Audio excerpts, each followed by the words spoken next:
L'émission L'Entretien vous est présentée grâce au soutien de notre généreux sponsor et partenaire Amana Assurance.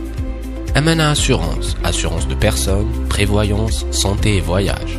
www.amana.dz. Amana Assurance, lekum ou des azalekum.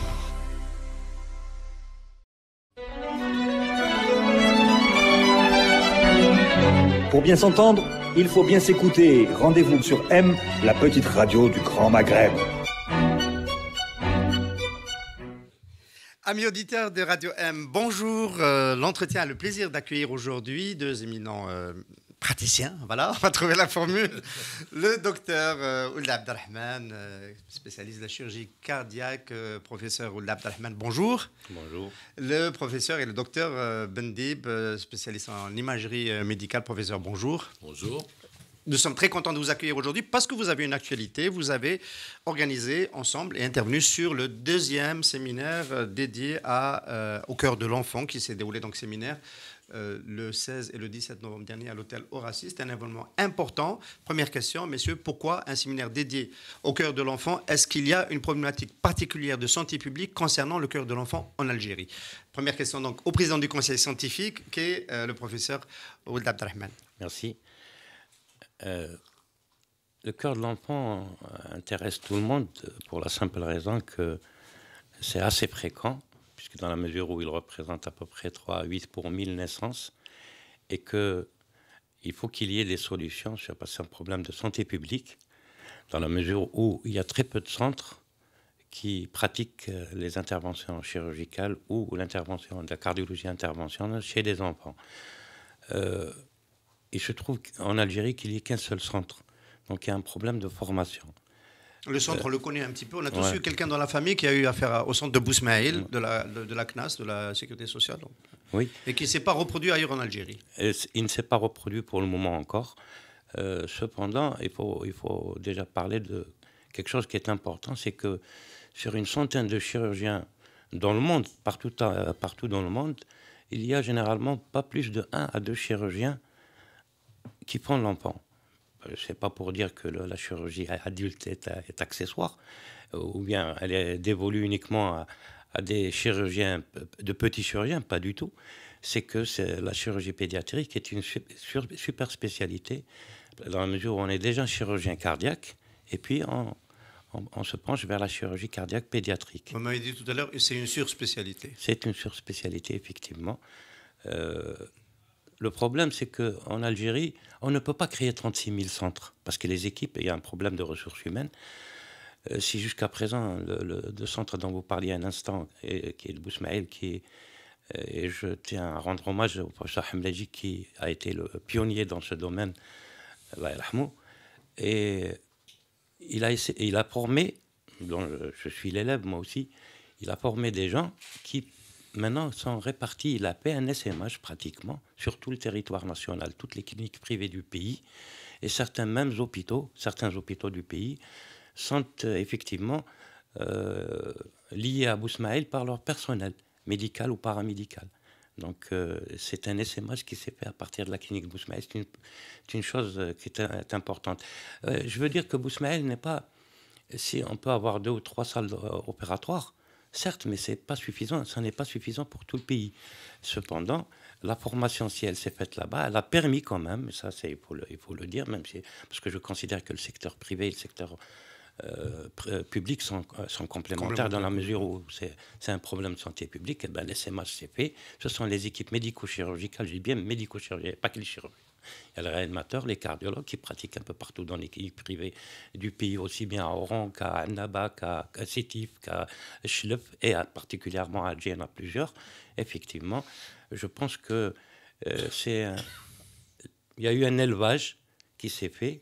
Et puis maintenant, il y a un SMH. Il y a un SMH, mais en règle générale, ceux qui se sont formés à Bousmaïl, qui ont été ailleurs, pratiquent plutôt de la cardiologie thoracique, le cœur de l'adulte. Non. Ils pratiquent aussi le cœur de l'enfant dans le privé. Ceux qui sont partis de Bousmaïl ne font que l'enfant. Que l'enfant. Voilà. Et ça se fait ailleurs, donc dans le privé. Ça se fait beaucoup plus dans le privé qu'à la clinique de Bousmaïl actuelle. Oui. Alors, quand même, il y a une tension. Moi, j'ai couvert le séminaire de l'année dernière, donc à l'hôtel Horaci, de la Fondation Ibni. On a bien compris qu'il y avait quand même une tension de liste d'attente, notamment pour les démunis qui ne peuvent pas aller dans le privé et qui ont des délais d'attente très importants pour être pris en charge par une structure publique, en l'occurrence celle de Bousmaïl. Alors, il faut savoir une chose, on peut dire qu'il y a des démunis, certes, mais la sécurité sociale prend en général tout le monde. La clinique de Bousmaïl prend tout le monde. D'abord, c'est une structure d'État, bien entendu. Elle prend tout le monde, aussi bien ceux qui peuvent payer et qui ne payent pas, que ceux qui ne peuvent pas payer. Mais les cliniques privées, elles, c'est la sécurité sociale qui prend en charge totalement, même les démunis. Les démunis, il faut juste avoir des papiers disant qu'on n'est pas incapable de payer une intervention chirurgicale qui est assez lourde sur le plan financier. Alors, on va arriver à l'organisation de la réponse donc, de la Fondation Ibni et du séminaire qui s'est tenu, mais auparavant, on voudrait comprendre un petit peu la complexité des pathologies du cœur de l'enfant. Vous m'avez dit tout à l'heure qu'il y avait de nombreuses familles de pathologies, ce qui rend plus complexe l'intervention du chirurgien. Effectivement, si en chirurgie cardiaque adulte, même si les domaines sont importants, il y a les coronaires, bien entendu, il y a les valvulaires, et puis il y a ce qui va avec, mais sur le cœur, mais ça n'est pas beaucoup moins important que ce qui se passe chez l'enfant. Les enfants, c'est des malformations.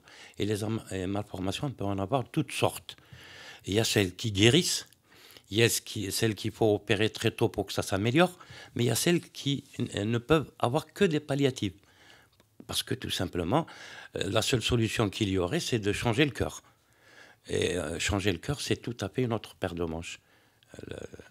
On reviendra, si vous voulez, quand on en parle. On intervient à partir de quel âge sur un cœur d'enfant?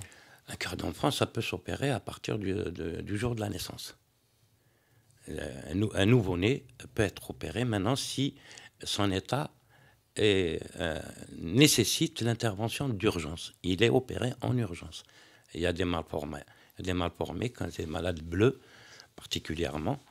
Malade bleu, ça veut dire que oui, l'irrigation ne se fait pas normalement. C'est déjà que c'est pas bon et quelquefois les malformations se font, pour dire, tout est inversé. Tout est inversé, c'est-à-dire que ce qui devrait partir au poumon part vers le corps et inversement. Et ça, c'est incompatible avec la vie, donc il faut opérer. Alors, docteur Bendib, on a bien compris qu'avec l'intervention de la chirurgie, on est déjà un peu dans l'étape ultime de ce que peut faire la réponse thérapeutique. En amont, bien en amont, on a déjà l'imagerie qui peut, en principe, prévenir ce type de complications. Est-ce qu'aujourd'hui, on voit plus clair dans le thorax d'un fœtus et qu'est-ce qu'on peut faire quand on apprend qu'il y a un problème de ce type-là? C'est sûr que, d'abord, je voudrais vous remercier pour l'invitation. Maintenant, pour ce qui concerne l'imagerie a fait énormément de progrès et les progrès se font de plus en plus. C'est vrai que nous avons des progrès extraordinaires qui sont faits dans le domaine de l'imagerie. Moi, j'aimerais, si vous permettez, revenir un peu en arrière pour dire que, d'abord, il y a eu un premier séminaire donc, en mai 2017. Celui de cette année a eu lieu, comme vous le disiez tout à l'heure, le 16 et 17 novembre donc, de cette année. Et, Inch'Allah, le suivant aura lieu probablement en avril 2020. Donc ça, c'est pour donner un peu les activités de la Fondation Ibni. La Fondation Ibni, qui est une fondation qui se veut être aux standards internationaux, dont le président fondateur est M. Abdelmejid Karrar, et donc qui a de multiples objectifs, en particulier 3 objectifs, qui sont donc la formation, la prise en charge donc de ces enfants, qui sont donc atteints de cardiopathie congénitale, et également la prévention. C'est pour en arriver à, vous avez parlé de la prévention, de l'imagerie, donc en particulier l'échographie, etc., qui permet donc de faire des diagnostics précoces, donc au moment de la grossesse. Voilà, donc voilà un peu pour alors, ce qui est de... Alors, il y a quand même une information importante qui a été annoncée lors de ce deuxième séminaire, c'est le lancement de la construction d'un équipement de santé. Voilà. Alors, ma question, c'est est-ce que on va parler du projet. Vous pouvez d'abord en parler, après on posera la question de savoir à quel besoin il correspond. Oui, non, donc le projet, c'est de construire un centre pour justement aider, pallier un peu au manque qui existe. Vous savez, les malades, il y en a beaucoup. Il y a un problème de ressources humaines. Il y a un problème dans les centres, on parle de centres, il y a aussi des projets, il faut le dire. Il y a des projets de l'État. Donc au dernier séminaire, monsieur le ministre de la Santé avait annoncé 2 projets qui sont bien avancés. Celui, je crois, de Mahalma Alger, celui de Annaba. Donc pour en revenir à la Fondation Ibni, son projet, c'est de construire un centre qui soit aux normes internationales et dans lequel il y aura la prise en charge donc, des patients, il y aura de la formation et donc pour arriver donc à une prise en charge qui soit parfaite, quoi, totale et parfaite, et ne pas laisser de côté une partie des patients, puisqu'on parle d'enfants de petit poids, etc., dont la liste d'attente est importante, etc. Et il ne faut pas oublier aussi qu'il y a des structures dans le privé actuellement et qui fonctionnent aussi avec le conventionnement, grâce au conventionnement avec la CNAS. Et il y a aussi des jeunes patients qui sont envoyés à l'étranger. Et donc l'objectif, c'est justement de réduire les départs pour soins à l'étranger, parce que ça coûte énormément cher. Il y en a encore beaucoup? Ah ben, je pense qu'il y en a pas mal. Le professeur Oud. Je dirais que même s'il y en a il y en a très peu, c'est que ça coûte très cher. Ça équivaut à peu près en moyenne à 30 000 € l'intervention chirurgicale outre-mer. Donc il vaut mieux avoir la sécurité sociale qui s'investit là-dedans. Effectivement, ça doit lui coûter à peu près un peu moins en moyenne, un peu moins d'1 million de dinars.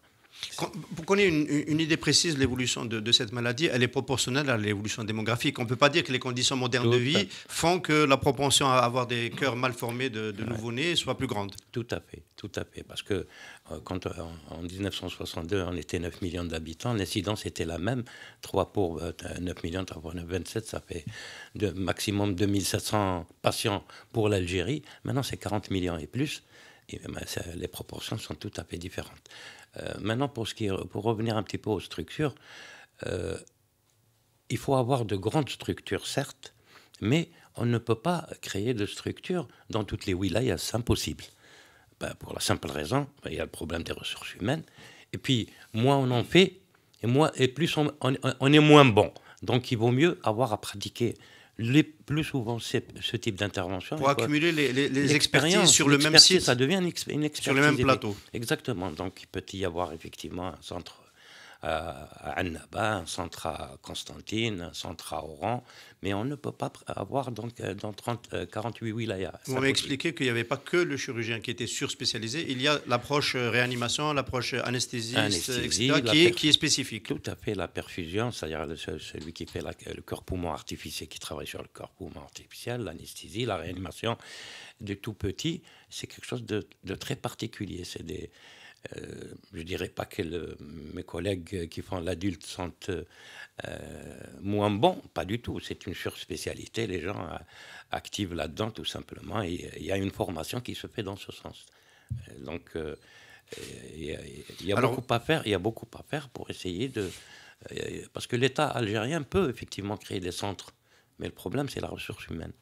Alors, à propos de ressources humaines, donc le séminaire, une des vocations du séminaire, c'est de créer une dynamique de formation et de mise à jour. Est-ce que vous diriez que ce domaine de la chirurgie infantile et en règle générale de la pathologie du cœur de l'enfant est un domaine qui nécessite encore plus d'être au diapason de ce qui se fait de nouveau au niveau international? De toutes les façons, tout ce qui se fait ici, je vous dirais que tout type d'intervention chez l'enfant se fait en Algérie. Seulement, le problème, c'est que les ressources humaines sont insuffisantes, tout simplement. Il peut y avoir des équipes qui pratiquent ce genre d'intervention, mais ailleurs, parce que c'est comme je disais tout à l'heure, la clinique Bousmaïl, c'est des murs inextensibles. On ne peut pas tout faire à Bousmaïl. Donc, il faut créer des petits centres. Ce qui est bien, c'est que Bousmaïl a essaimé le plus souvent à Alger. Je prends le cas de... C'est juste à côté, à la limite. C'est-à-dire qu'un enfant qui est vu à Bousmaïl peut être transféré, si maintenant l'équipe de Bousmaïl est dépassée ou la haja, il peut être envoyé dans un établissement privé à une quarantaine de kilomètres, ce qui est pas... Avec des standards d'une qualité, un plateau avec d'intervention. Les plateaux techniques sont identiques. D'accord. Ça, il faut dire une chose, il faut bien faire ou ne pas faire. Donc les moyens doivent exister, et ils existent. Alors, le modèle économique de cette unité, de cet hôpital pour le cœur de l'enfant qui va être construit à Sidi Abdallah, on a bien compris que la fondation, c'est une fondation qui développe donc non lucratif, mais le modèle économique de l'équipement hospitalier, il ne peut pas fonctionner que comme ça. Comment on va le construire, professeur Mendib?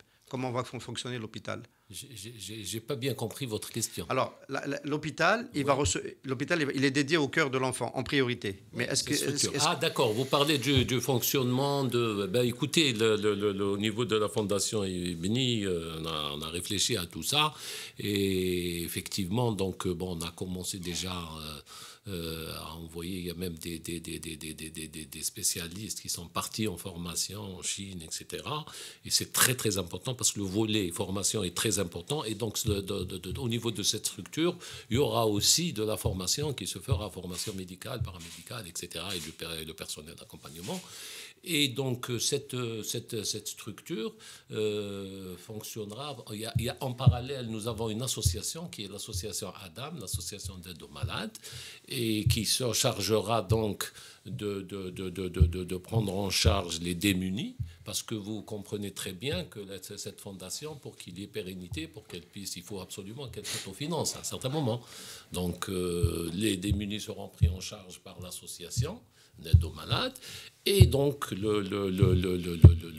au niveau de cette structure, il y aura donc vraisemblablement de la chirurgie aussi pour adultes.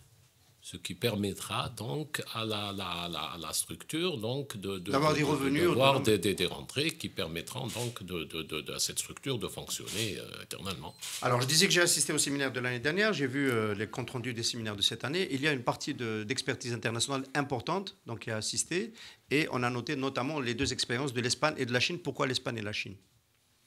Parce que l'Espagne et la Chine, parce que si vous voulez, l'Espagne et la Chine ont été choisis de par leur expérience, de par leur très très importante expérience dans le domaine, et les centres qui ont été visités donc par nos experts au niveau en Espagne et en Chine sont des centres de référence, et c'est des gens qui ont accepté aussi de collaborer, de coopérer avec la Fondation Ibni.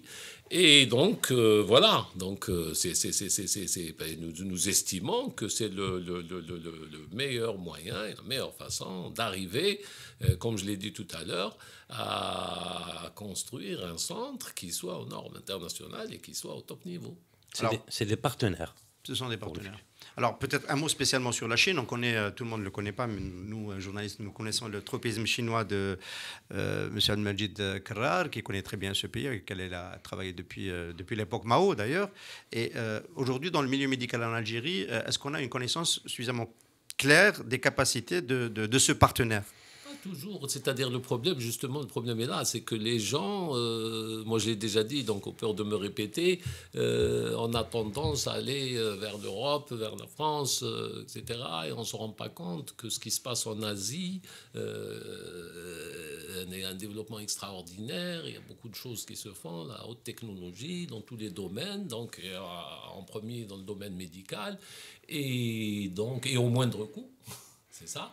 Et donc, voilà un peu l'explication. La Chine, c'est vrai que les gens ils disent pourquoi la Chine, parce qu'on part toujours du principe, la mentalité qu'on a sur les produits de contrefaçon. On dit Taïwan, on dit la Turquie, on dit la Chine. Mais là, il faut voir pour croire, et on a quand même intérêt à nous tourner un peu vers l'Asie et voir un peu ce qui s'y passe et ce qui se fait dans ces contrées. Et je vous assure que beaucoup de gens y trouveront leur compte et amélioreront beaucoup de choses. Si vous permettez, Bien sûr. je crois que ce qui nous oriente un petit peu vers la France, la Belgique, c'est le problème de la langue. C'est uniquement la langue. Maintenant, effectivement, si on ne parle pas on ne dit pas chinois, on dit C'est le mandarin. mandarin. Maintenant, tout le monde parle anglais, généralement. Et en médecine, si vous voyez les écrits, il faut attendre plusieurs années pour les voir en langue française. Donc, il faut quand même...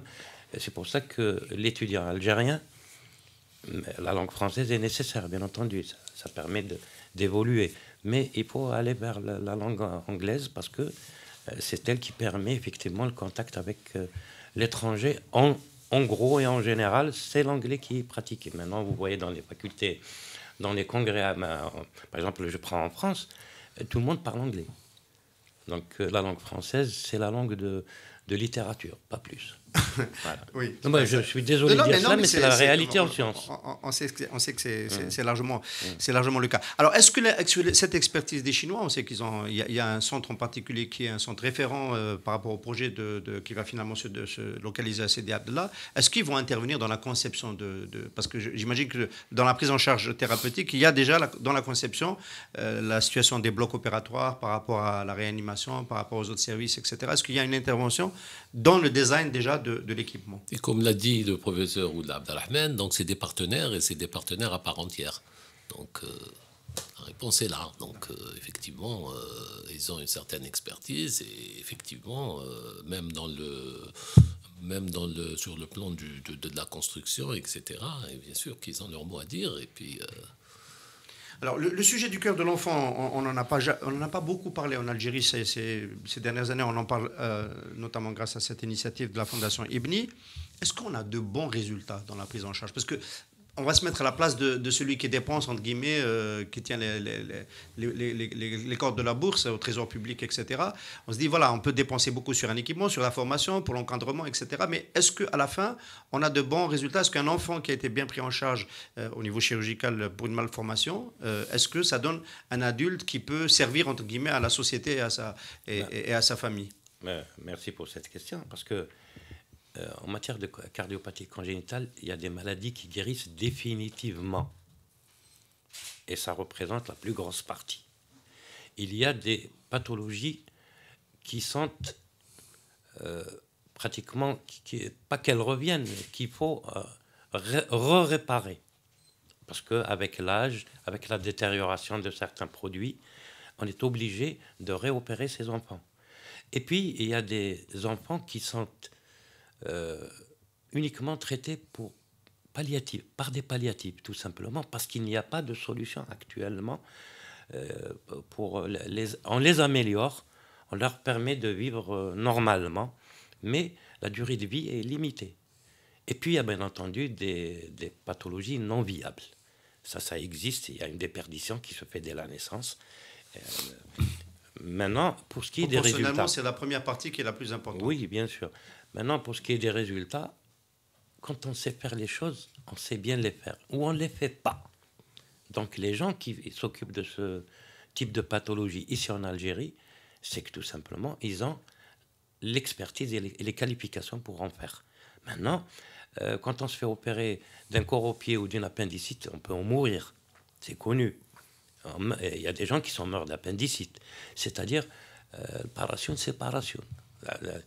Maintenant, il y a autre chose aussi. Il ne faut pas dire on donne une chance quand on sait qu'on n'en a pas. Il vaut mieux pas toucher. En tout cas, c'est mon avis personnel. Ça n'engage que moi. Maintenant, quand on peut améliorer l'état d'un enfant, ne serait-ce que pour le confort de l'enfant et des parents, parce que c'est généralement les parents qui en souffrent. Et pour revenir un petit peu en arrière, vous parliez d'imagerie avant la naissance, à l'échographie particulièrement. C'est bon que les parents sachent qu'ils peuvent avoir un mal formé, donc ils s'y préparent. C'est déjà... Parce que à la naissance, avoir quelque chose qui arrive et auquel on ne s'attendait pas, quelquefois ça pose problème au couple déjà. Donc il vaut mieux être préparé. Maintenant, quand on sait qu'il y a des possibilités de traitement à la naissance, les gens savent. Et ils savent déjà où orienter. Ils s'y préparent. Ils s'y préparent et on sait que l'enfant doit être né dans un endroit bien précis, dans une clinique à côté dans un grand hôpital, à côté d'un service de chirurgie.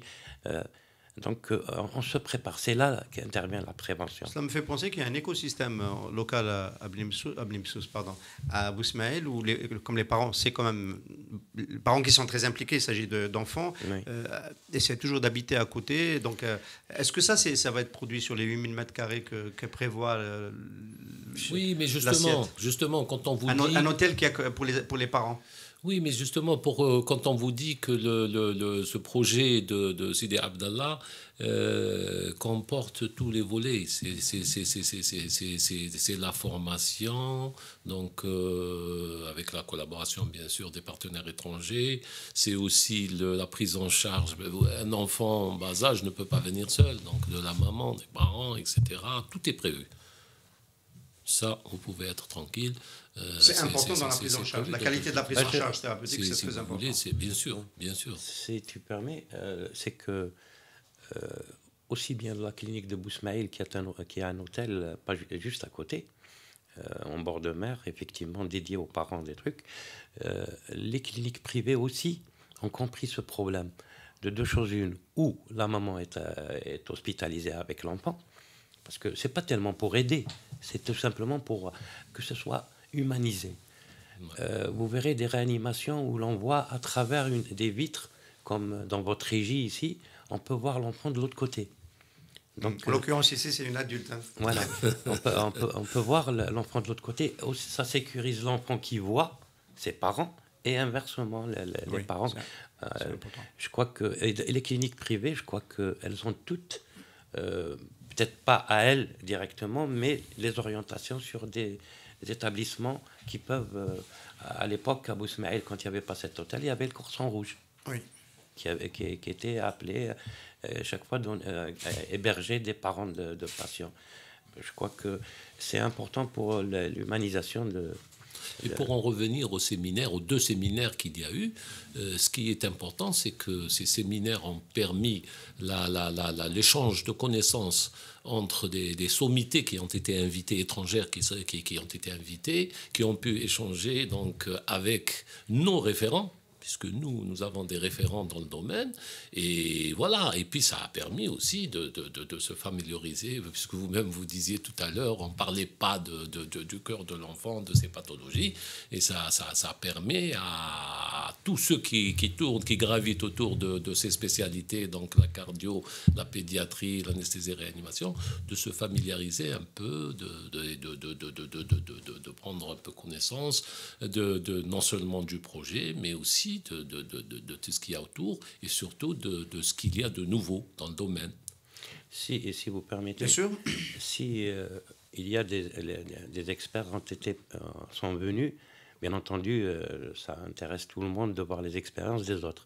Mais le but, à la limite de ces séminaires, c'est surtout la formation des jeunes résidents de la discipline, d'abord de chirurgie cardiaque, et puis qui vont se spécialiser, parce qu'il faut un attrait.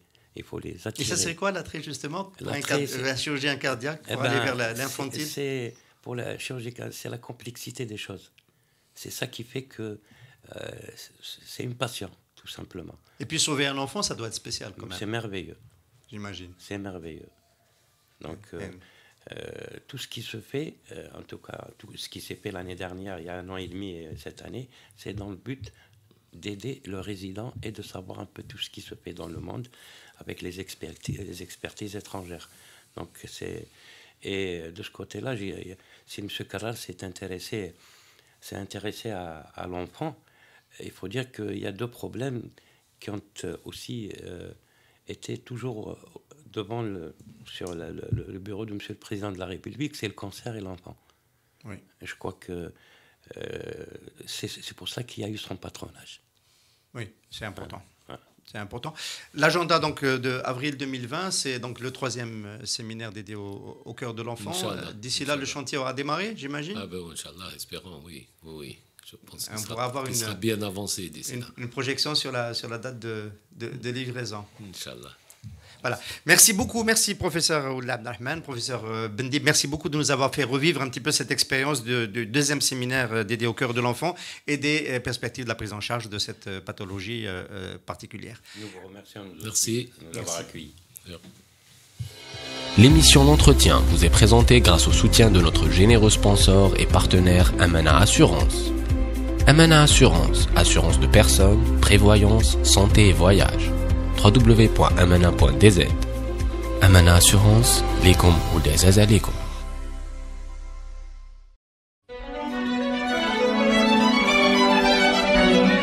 Pour bien s'entendre, il faut bien s'écouter. Rendez-vous sur M, la petite radio du Grand Maghreb.